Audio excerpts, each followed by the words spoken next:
যাবে জামাতের কর্মীরা সারা পৃথিবীতে কালেমার দাওয়াত দিয়ে যাবে।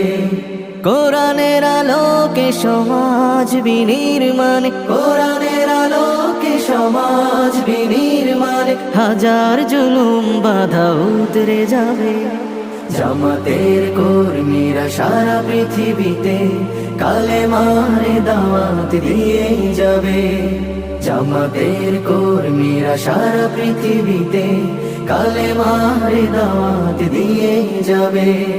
যাদের আদর্শে নবীজি চেতনা ইসলাম, শান্তি কায়েমে যারা শপথ নিল, যারা দিনে রাতে ময়দানে খেটে যায় নির্ভীক,